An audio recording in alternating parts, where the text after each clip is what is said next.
Alors bienvenue, on va parler ici de la recherche de perfection dans la réplication d'un mouvement.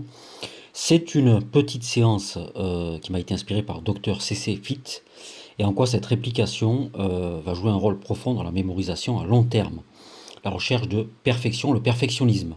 Alors plusieurs mécanismes cognitifs vont être mobilisés, sensoriels et moteurs, de façon synergique.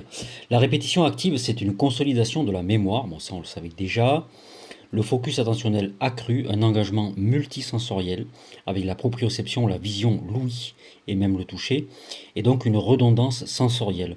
Le lien entre la mémoire procédurale et déclarative, d'accord, en visant la perfection, on active la mémoire procédurale, inconsciente motrice, mais aussi la mémoire déclarative, connaissance des étapes du mouvement. Il y a un double encodage en fait qui renforce l'apprentissage. Le feedback, la correction et la neuroplasticité, on a déjà parlé.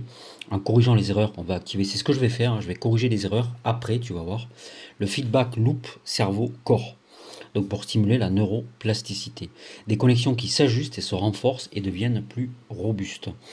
Alors, ça, c'est vraiment pour apprendre une chorégraphie. L'engagement émotionnel et motivation, la quête de perfection suscite souvent une implication personnelle forte, parfois liée à la joie de bien faire ou à la frustration des erreurs. Donc on va ces émotions qui renforcent l'ancrage mnésique.